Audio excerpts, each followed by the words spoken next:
We're just gonna let everybody enter for a couple of minutes, so please be patient with us as we wait for everyone to join.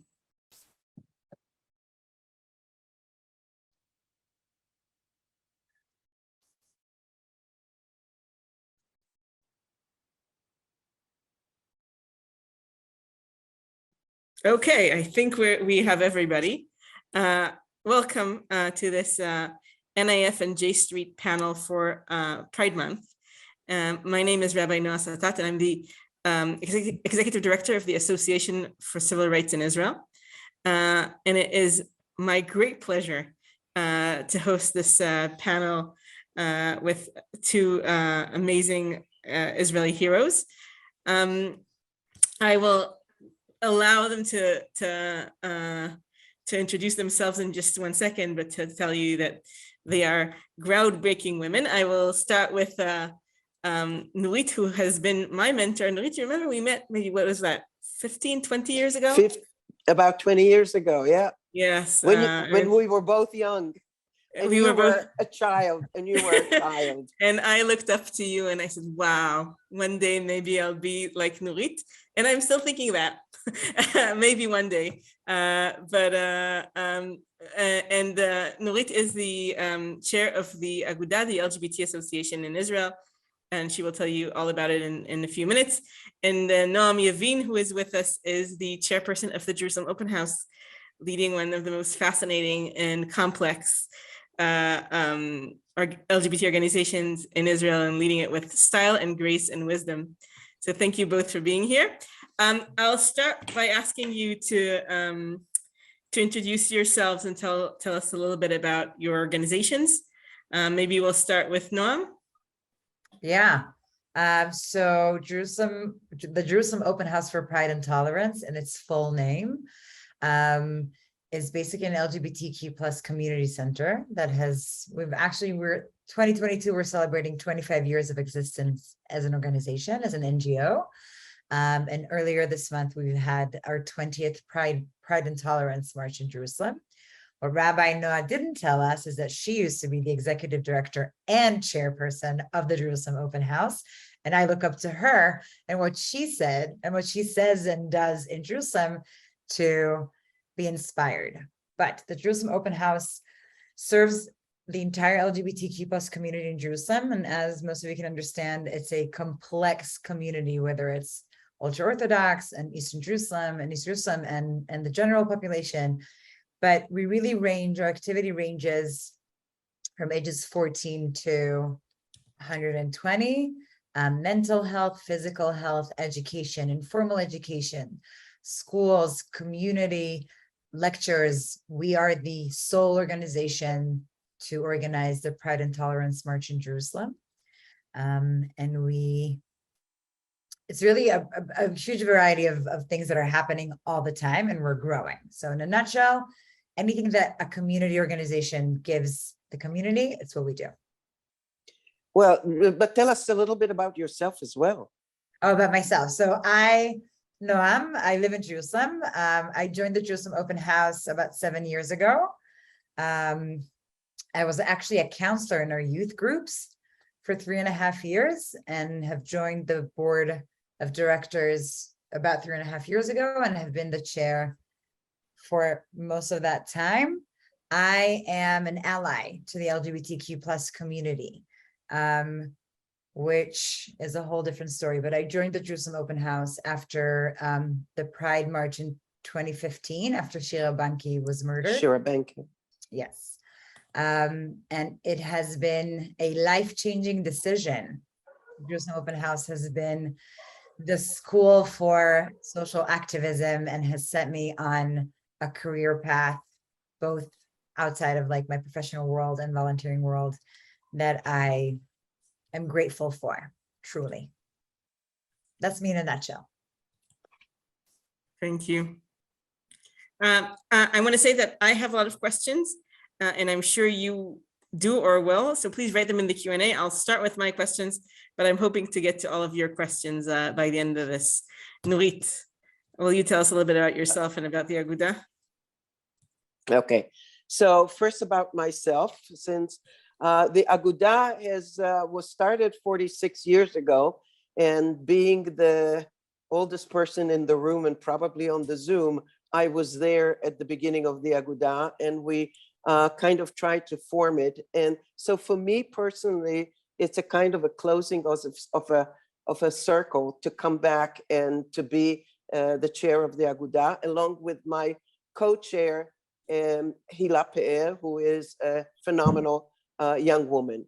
I am Sabra, was born in Tel Aviv, spent 20 years in the army, retired as a lieutenant colonel, spent some time as the West Coast Education and Culture Department director in the West Coast of the US, where I met my wife, Rabbi Sue Levi Elwell, and we lived in Los Angeles for 8 years and then moved to Philadelphia, where I started mostly an LGBT health and wellness organization, which grew to a very large organization and was very much on the forefront for transgender care in the East Coast.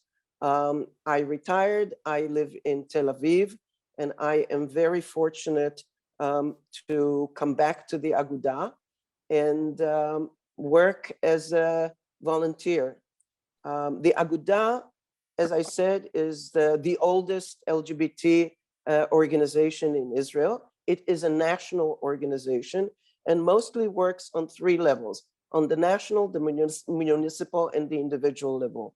On the national level, we, on behalf of all the LGBTQ organizations in Israel, we work with the Knesset, with the government, to establish laws and regulations that better the lives of our community. On the municipal level, we try to establish as many portfolios in municipalities around Israel. And now we have about 56, 58 municipalities that have an LGBTQ portfolio. And we also support activism that promote events around Pride Month and visibility and better the lives of the LGBT community in everywhere in Israel, not just in the big urban centers.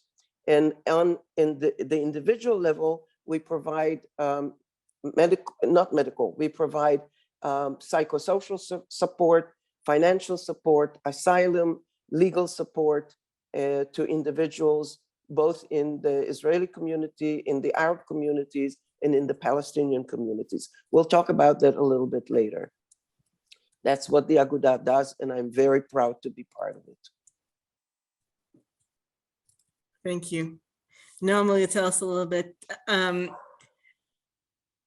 So I wanna try and see. We'll when we talk about pride in Israel, we always have a lot to be proud about and a lot to be alarmed by. But let's start with the good news.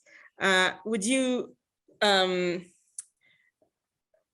tell me about the progress that you've seen in recent years, or in a general perspective, in LGBT life in Israel, from the perspectives of your different organizations?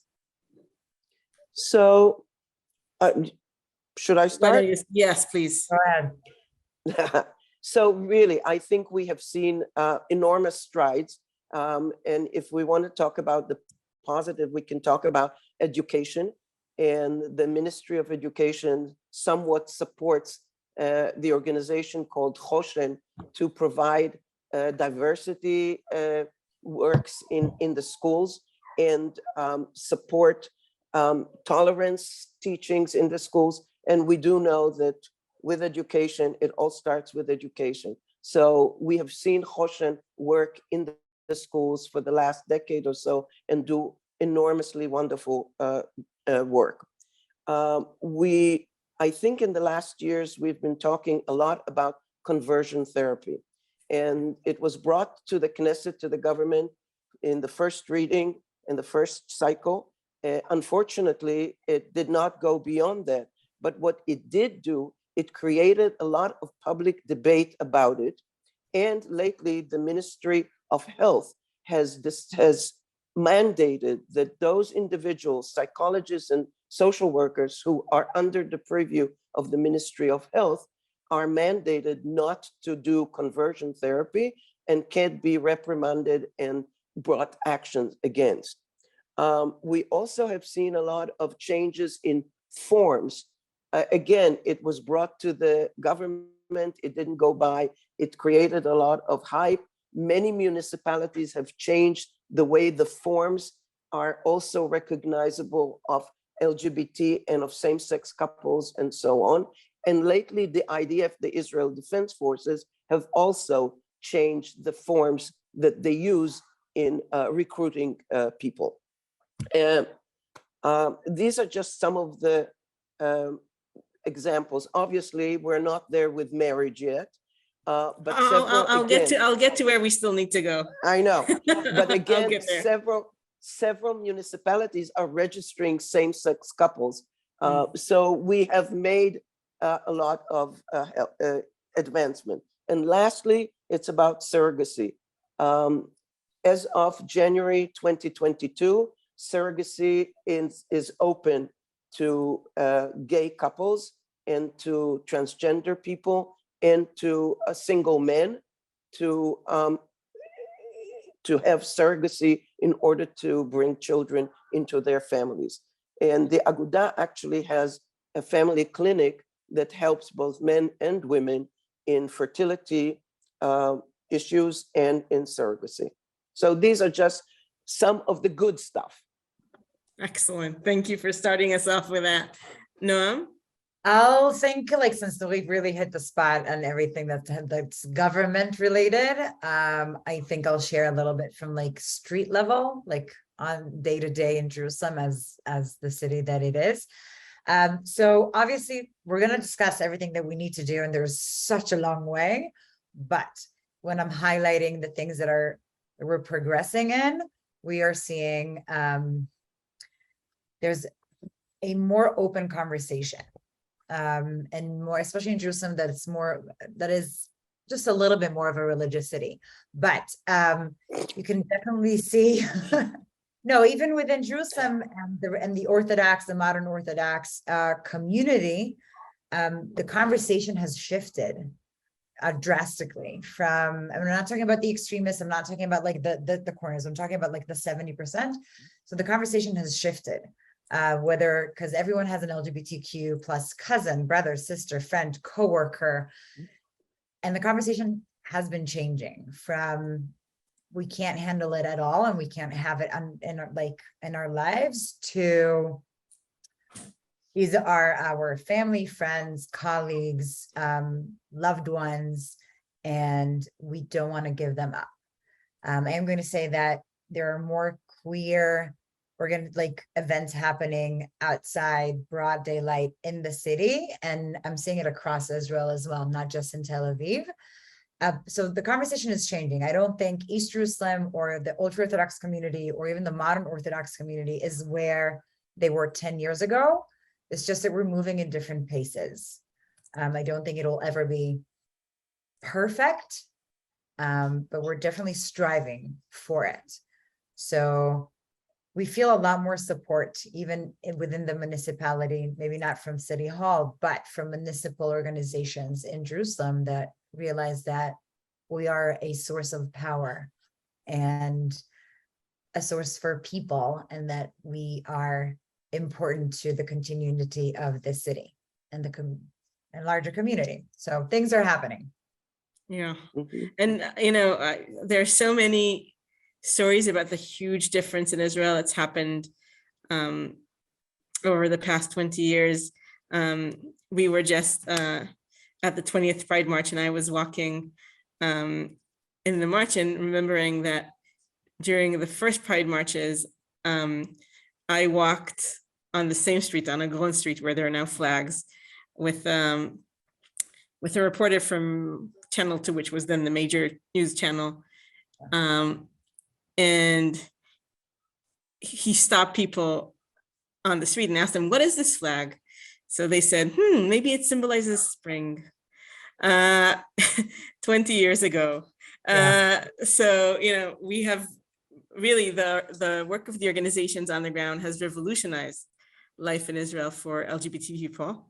But with that, we understand that there's a long way to go, and specifically this week, as the political horizon is so uncertain, I want to invite you to share with us what you're concerned about, what you're fearful for the future in the LGBT realm of thinking. So I think it's obvious that this government has been the most pro-LGBTQ plus government we've had in, I think, 15 years. Crucial 15 years, because if I take even the political correct conversation or the identity conversation 7 years back, the strides that we have made and the way the conversation progressed in 7 years has been immense. So if I take it to the government 15 years ago, it's a whole different world. So we've had a good year relatively within that spectrum, whether it's the Office of Social Equality, whether it's Ministry of Health, whether it's ministry. And I think we're all a little bit concerned of where this might be going, how many steps back this is going to take us all. It has been a relief and a joy to work with government officials that want to work with us and that actually have the power to move and change things in all aspects. But it's really up to, if sharing my personal views, it's really up to how many of us are actually going to go out and vote and change the way we changed the Jerusalem streets and the streets in Haifa and Beersheba and Netivot, the way we're changing the streets day by day. Is this also matters. If we go out, although we're very tired of voting every year or 6 months, this matters a lot in the way that we can create further change. So, yeah, thank you. I really want to echo what Noam is saying. And what we have seen in the last year with the government that was, is that it is possible, and that we can make an imprint on the government and get either laws or regulations that better the lives, not just of our community, but every Israeli, and brings equality and tikkun olam back to the forefront. And we have seen the real welcoming and openness of many of the members of the Knesset who were welcoming us and really wanted to learn and to hear what are the issues. And also on the practical level, monies, budgets that have been held in the pipelines for years were released. And now, obviously, we are very concerned that these monies that started being released are going to be held up again. And the promises that were made, they would be good maybe for this calendar year, for this fiscal year, but what happens in the next fiscal year? And what happens if a government that is not as open to us as this government is, what are we going to do? And I think what we have seen with previous government is the shift from the focal point from central government, from the Knesset to the municipalities. And the real strength now, I believe, lies within the municipality where we live. And it's not just Tel Aviv and Yerushalayim, it's also, as you said, Noam, in Netivot and Kiryat Shmone and Eilat.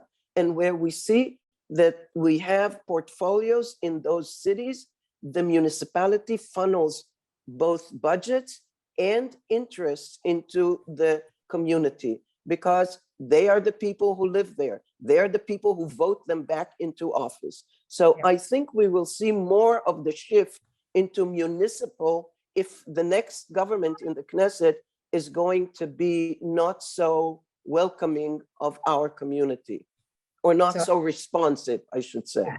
I peeked into the Q&A, and I'm gonna kind of like jump off what you said and further the conversation about outside of Jerusalem and Tel Aviv. And that we have been, so the municipality, the Ministry of Social Equality and the Jerusalem Open House have been working together to create municipalities positions within the municipalities that are LGBTQ coordinators. And Correct. there are actually 74 municipalities across the country who applied Right. to the Ministry of Social Equality and have assigned someone to do this position. So things are changing. 74 municipalities from north to south. Netivot specifically is not one of them. Maybe next year, in the next budget. Neither is Jerusalem. It's true. Neither is Jerusalem. And that is why we created a special program with the ministry directly, because we're such a big city. But periphery-wise, both geographical and social, so things are happening, and that program is going to happen. And as Nurit said, we're going to see a shift into the municipalities, and the municipalities have already, most of them, understood that in order for them to not lose good, young, working, amazing people in their communities, they need to step up. Yeah, I think it's like what we saw in the United States. I think it's a tide. It's a wave that can't be stopped anymore. And it will just keep rolling and going and gathering everybody along with it. So I'm hopeful. I wanted to ask you about, the LGBT issue used to be an issue that was very, very hard to push forward, but also that got very little visibility. I was looking at the Jerusalem flag march, which is a flag of the extreme right.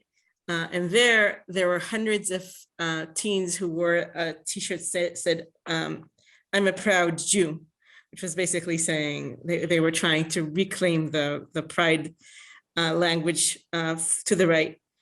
And with the rise of the extreme right in Israel, the Noam party, the Ben Gvir, the party of Ben Gvir and his rise, at least in the polls for now, how do you see that impact? How much does that worry you, or not at all?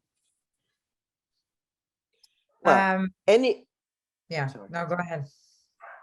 Well, any extreme worries me.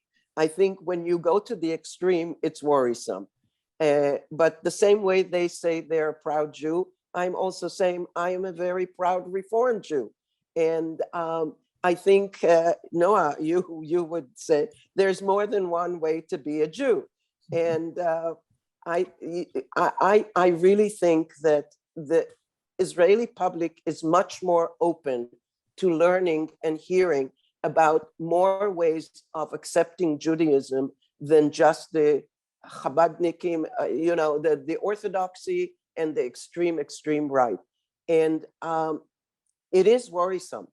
It is very worrisome because they are changing the public discussion about things that are only tearing us internally and not bringing any solution to the table. And it's not just about the LGBT community, it's about being an Israeli in this country nowadays. No. True, very true. Yeah. Yes. I wanted to ask you if I know that both organizations do so much work, but what is the most important issue that you're working on right now? What is the most important type of activity that you do now that it is essential to advancing LGBT rights in Israel or in Jerusalem? So, like, when you choose one program, you can choose two or three. The question says one, but So I am gonna say one of the programs. So all of our programs are amazing, and we really talk to like a very broad age-wise and community. But one of the things that I'm personally very proud of that's happening in the Jerusalem Open House is the I never know how to like say this in English that is politically correct, but our 50 plus and 70 plus groups, age-wise. And we have like, it has been growing immensely in the past 2 to 3 years, especially the last year and a half. We have a new coordinator who is amazing and pushes forward and through. And I think it is a crucial part of our community because teens and kids come and they will be there but our parents, our grandparents, like the LGBTQ plus community, 50 and up and 70 and up, is so important for us to learn from, to us to be a part of, for them to be a part of us, especially in people who lived in Jerusalem their entire lives and have lived covering their identity for so many years, and feeling like inside our literal home in Jerusalem, because we're a physical center where they can be themselves, is a program that I am extremely, extremely proud of. My personal favorite program is because that's where I grew up in the Jerusalem Open House, is the youth and teens, that really changes lives. And seeing them lead the march, and the Pride and Tolerance March, it's just the most emotional experience for me year after year. And I have one more that I like, everything I love, but I just had something in my mind that I lost. And the thing that we're focusing on that's pretty new, and that's the new community we want to bring in, is our families, LGBTQ plus families in Jerusalem, bringing them into the fold and creating a place where their kids can come and they can come and share and explore and be part of a larger community. So that's our focus for, has been a focus for 2022, but will be our focus for the next couple of years as well. Wow, that's awesome. Inspiring, right? And as part of the aging LGBT membership of the community, I'm really, really grateful. And I'm now part of what is called Lahatab Zahav, a golden LGBT group.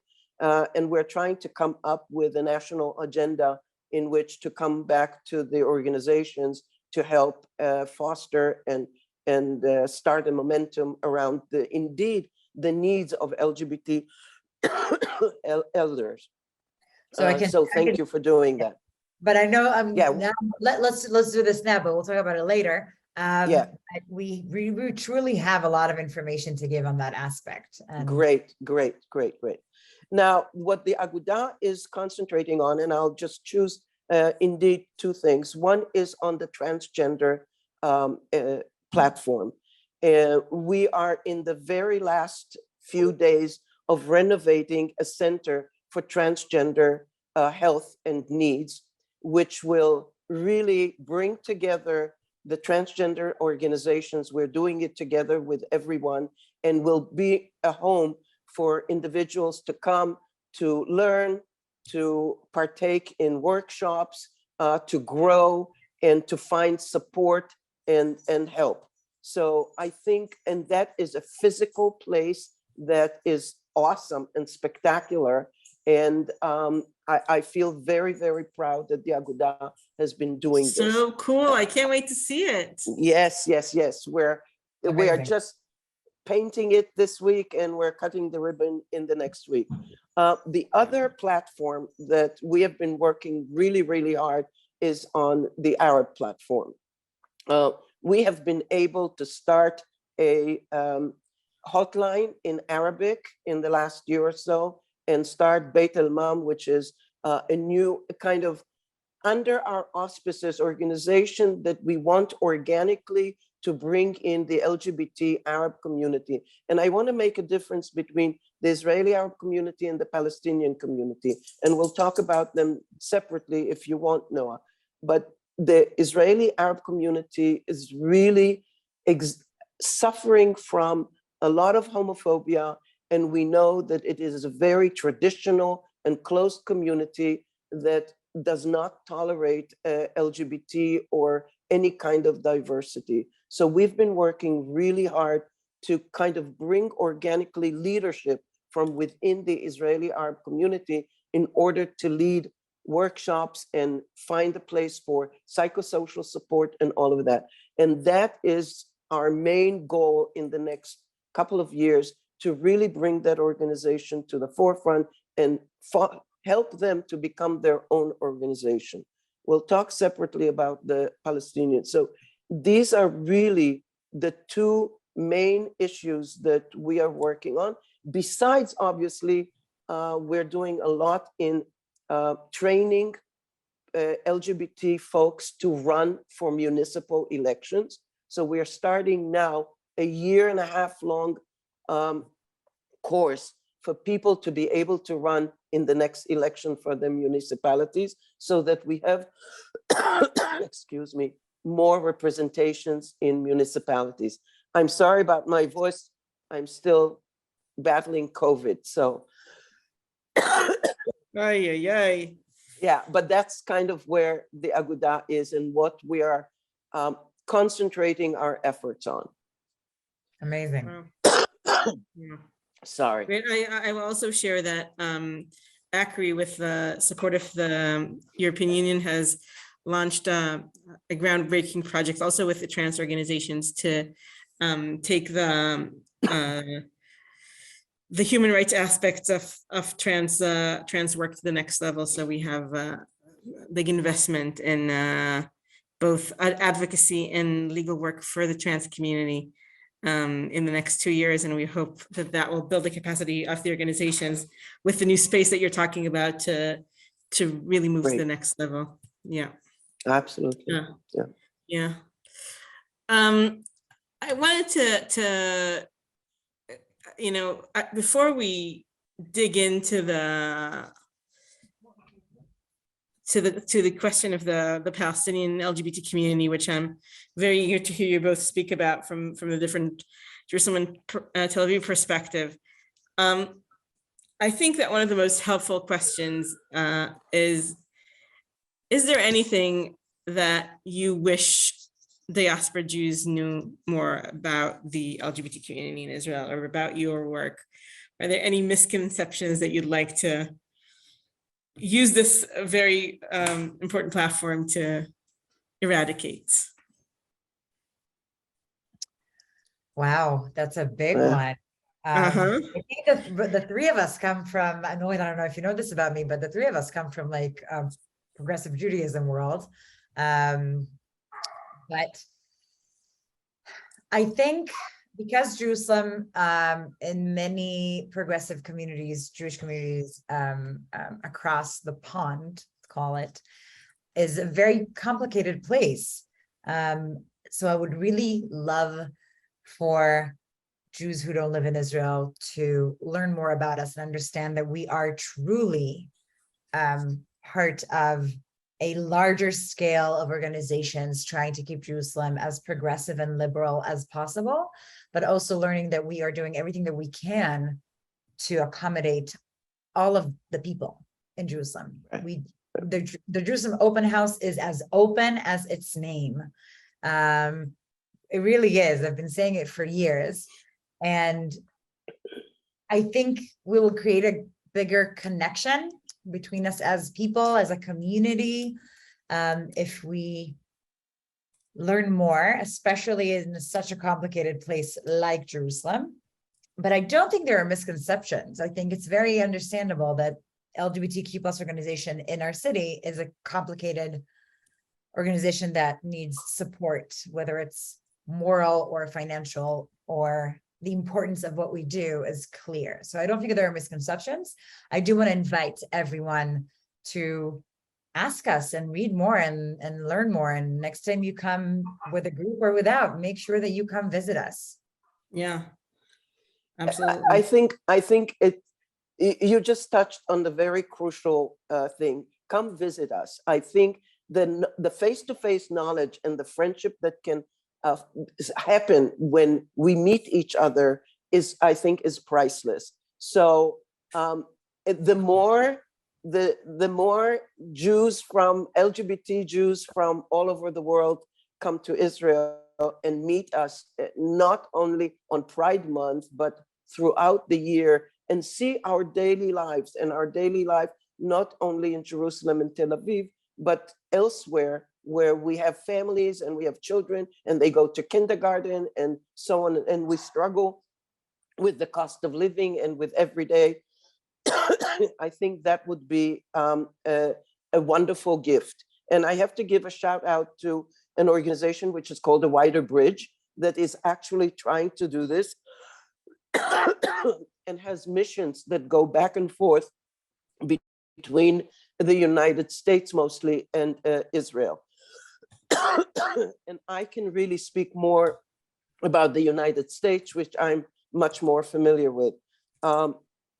There is also the Jewish Agency started about a year and a half ago, something which is called Global LGBTQ Coalition, in which we meet once a month or so with representatives from all over the world in trying to get a Jewish LGBT global agenda. We definitely talked about conversion therapy. That is something that is unique to everywhere that we want to coalesce around. But I really do believe that Noam really said it. It's meeting each other and being in each other's lives is what comes. So come visit us, learn about how we live here. Yeah, and I'm going to say about Whiter Bridge that this September, there's going to be a mission of LGBTQ plus organizations, executive directors coming to the US. So if you're interested, I'm sure there'll be information about it and you can, and then they're there. So you can meet them really close to where you are and Right. visit us there. That's a good idea. That's a great idea. So I wanna touch upon the issues of pinkwashing, and this is also a good idea. This is also a good time to speak about Palestinian LGBT people in the occupied Palestinian territories. And I often feel like pinkwashing is something that happens to us, and we're the political football being kicked around. And that's not a very good feeling. So I invite you to share your perspectives on this and tell us how you interpret it and how you think about it. Well, pinkwashing does happen.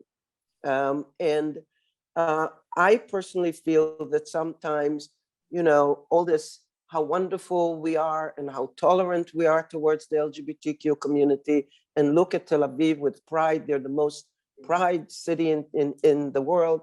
It's wonderful. But when it comes to really putting both money and efforts into the LGBTQ community in Israel, we have only seen this happen in the last year in real steps with this new government and the people in the municipalities. So I am hopeful that we opened a door that can't be closed anymore, but it is for real. Pinkwashing is real. One major step that happened last week is that the state of Israel, in answer to the Supreme Court, said that it will grant working permits to Palestinians who fled the territories under the duress of being LGBT, being oppressed asylum seeker. This is a huge step because they used to come to Israel and maybe they would have some kind of a status, but they couldn't work. And not being able to work led them, unfortunately, to couch surfing, to homelessness, to prostitution.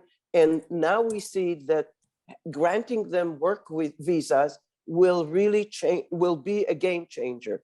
So we are very hopeful that this is a beginning again of yet another step towards tolerance and acceptance and openness and ability.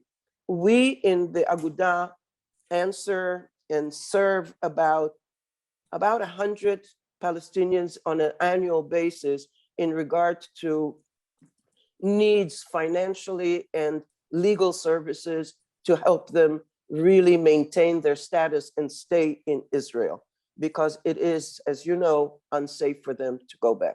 We have not been able to work outside of the Green Line in the territories, but we have been working both with the authorities and with legal advice and so on to help them once they're here in Israel. Noam, any Thoughts? thoughts? Basically everything Nurit said. I am going to add a layer of complexity when it comes to where I live, where we work, and basically East Jerusalem Arabs that are not citizens but are, Right. they're not citizens of Israel, but they are They're residents. residents in Israel in the municipality. And I think there are very, very deep layers of identity crisis and of who is a citizen, who can enjoy what privileges, as well as the fact that when someone comes out in East Jerusalem, they usually don't stay in Jerusalem. It's impossible for them. So they kind of shift and move to Tel Aviv. I'm going to say that one of the things that we're doing in this upcoming year is reaching out to the community in East Jerusalem. The last thing we want to do is go in white and Jewish and not understanding the complexities that are in East Jerusalem, in the neighborhoods and within the LGBTQ individuals and a little bit of community that exists. So they do come and they do use our services, but we're a long way from where we want to be in terms of being able to provide services and programs for East Jerusalem. I do agree that the decision to give permits to Palestinians who are fleeing into Israel due to persecution for being LGBTQ plus is a crucial point in that process for all of us across the country. Yeah, and they mostly come to us, and I'm sure to you they come through your doors. To us, they come through the hotlines that we have, both in Hebrew and in Arabic. And on that, I have to share something with you, please. So this is an unbelievable story. So the hotline that we have got a call from a guy in Morocco, a 25-year-old from Morocco, who found us on Google and called the hotline with a suicidal ideation. And the guy, our counselor, was able to keep him online, called the police called Interpol. Interpol managed to talk him down and save the guy's life. I mean, would you imagine something like that? Wow. So, this is once in a lifetime kind of a story, but I had to share it with you guys. Wow. Yeah. I'll add my 2 shekels or my 2 cents to the pinkwashing question, which I have spent a lot of time thinking about. And I think that basically pinkwashing happens when people who are not really interested in promoting LGBT rights and who have never taken action for LGBT rights boost or take pride in LGBT rights in Israel. And that happens a lot. A lot of the politicians who work against the community sometimes say, well, but we are so great, meaning we, the activists, have worked so hard against them that we have managed to achieve some progress. And also it happens when people who are not at all concerned about LGBT about Palestinians or Iranians or Arabs in general, and they're only concerned about the lives of LGBT Palestinians or LGBT Iranians or LGBT Arabs in general. And so they're using Islamophobia to promote their own agenda and not to promote real LGBT equality, because real LGBT equality comes from working with the communities. So that's my 2 cents about pinkwashing. There are some questions in the chat about what kind of outreach is being done outside of Tel Aviv, Jerusalem, and people are talking about Netivot. So I think we kind of touched that when we discussed the program that we're doing with the Ministry of Social Equality. And this time it was 74 new municipalities, and hopefully the same ministry is going to exist in the next government. Hopefully, she's a true ally, and has been doing an amazing work. And hopefully we're going to have 74 municipalities next time we do this program. But it means a lot. Like it's actually the Aguda actually has a dedicated individual who works with what is called local pride. and that is working with those LGBT or straight allies who are working in the municipalities and have the LGBTQ portfolio. We also provide some funds for those individuals and foster local activists to create events, not only around Pride Month, but throughout the year, and also work towards changing forms in the municipality, tolerance, working with making it able and enabling the LGBT people who live in communities to be more visible. So as Noam said, this is crucial, and it's happening in the periphery. It's not only in the big urban centers of Israel. Thank you. It's very encouraging, very encouraging. Yes, yes, yes. We know that the work of Pride happens both in the main cities. It happens in Tel Aviv, it happens in New York, it happens in San Francisco, Right. and it also happens in Milwaukee and in Netivot and in the small places where resistance still exists, and the ongoing work of activists in the front lines of homophobia is so crucial. So for the third year, we now published what is called Madad HaGa'ava, which is the Pride Index. And what it shows is every municipality, or out of 52 municipalities that we surveyed, what they do to help LGBT.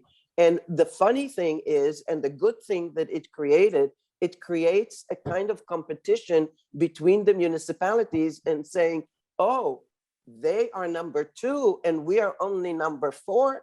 We are going to do better next year so that we get to number 2. So this has created a real wonderful competition within the municipalities to better the services to the LGBT community. I agree. It's a beautiful index, and I think it creates that exactly because people want to be more progressive and with the community. Obviously, Jerusalem has been last for 2 years in a row. Well, but you guys answered the questions. But we really do simply replace. Yeah. The municipality.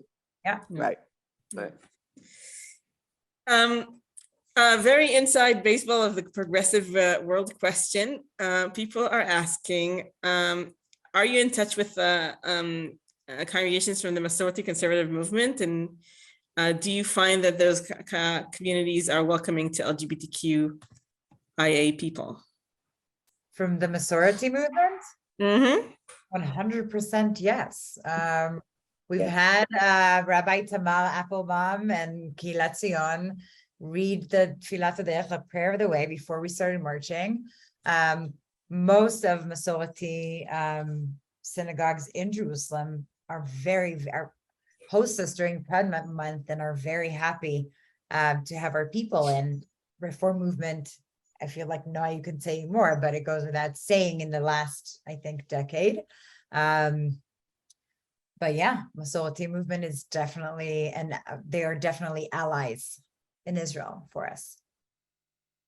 What happens mostly on the Pride Month is that most synagogues have Pride Shabbat, and both the Masorti and obviously, as Noam said, it goes without saying, the Reform movement have a Shabbat, Pride Shabbat in almost every congregation across the country. So yeah. And yeah, let's leave it at that. Yeah. Great. Fantastic.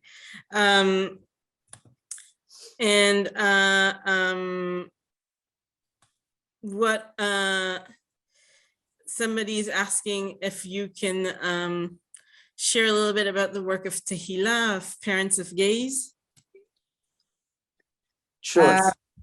So Tehillah, I'm going to share from our community, and then Nurit, I would love to hear your aspect on it as well. But Tehillah is an organization for parents of LGBTQ plus kids, and I know they also have grandparents groups, and they're opening siblings groups as well, and they are working all across the country. with us within the Jerusalem Open House, they usually come once a month to our teen and young adults groups right before they start the activity. And they're a parent figure in many, many ways, whether it's having a conversation, if the kids want to consult an adult, that's not their counselor, but an actual parent. It's something that they can do if they want to have a conversation about their parents or maybe how they can help their parents make the process with them. It's something that's happening. I do also think that they are doing a very, very important work with the parents themselves, understanding that when your kid comes out of the closet, things change in your family. And sometimes it takes, and not many people are going to agree with what I say, but some people will. But parents need to learn to speak the language and to, I'm not going to say come to terms, but to also understand that the dreams that they've had naturally or without even thinking about them have changed, and that like it's normal and it's such a thing that's happening to like all across the world, and their kids are amazing and they're going to have beautiful families and futures and loves and careers. So I think on many aspects they do extremely important work. So yeah, you touched on everything. I'll just add that it is the National PFLAG organization, and it's been around for over 30 years. And lately they have moved from just being a total volunteer organization, and they hired a part-time executive director who is our very good friend, Leslie Sachs, who is the most awesome woman on this earth. And you can see the changes already. And it is a wonderful organization that provides, as you said, a lot of support groups throughout the country for parents, for siblings, and for the kids. So, yeah. I am going to say it's just a fun little story from the Pride March in Jerusalem. The deputy to the Minister of Internal Defense, I think that's how you say it, Yuval Segalovich, that's his name. Yuval Segalovich, right. Yes. So he came to the Pride and Tolerance March and I said, hi, and like, I introduced myself. And then the first thing he said is like, I'm a proud grandfather. And I thought that was such a beautiful thing to say. And I asked him if he went to see Tehillah. And he was like, oh, of course. That was my first stop to say hi, because he is in their grandparents group. Wow. A little bit about the government that we want to preserve. What a great story. So we're almost at the hour. I wanted to invite you to see, I wanted to see if you had any last words or last messages that you wanted to share before we end this fascinating time together. I think I always, in these talks, kind of contemplate about like, because we talked about the good things and we talked about the bad things. And I do want to finish on like a positive and high note, but I am going to say that within that, we've had a beautiful month and beautiful celebrations all across the country. There is a long way to go to where we want to be on so many aspects. And we do want to see our allies, not necessarily in Israel, but take interest and talk to us and get to know us and just create and form better relationships to learn more and to better everybody. And thank you for the platform. So just to echo, as somebody who's been in the trenches for the last more than 30 years, we have come a long way. And my world as a 20-year-old coming out and going to clandestine meetings because I couldn't come out and in the army and so on and so forth, the world has changed, you know, and it is for the better and it's for the good. But as Noam said, there is still a long, long way to go. And we are going to just keep marching and just keep changing the world. And the more people come out and the more when it is safe for them to do so, and the more impact we have on the Israeli community and society, the better it's going to be for everyone. And not just for our community, but for Israel and for the Israeli society. So I am very hopeful, and that's why I get up in the morning and I still do this. I mean, we have because to I be know- hopeful. Right. Yes, we have to be hopeful. I'm an optimist by definition. So, and we see it. We see our children are healthier, and we still have those pockets and those things and those blind spots. And we just need to keep doing it and to create a better world for everyone. So I thank want you to, for J Street for giving us the opportunity.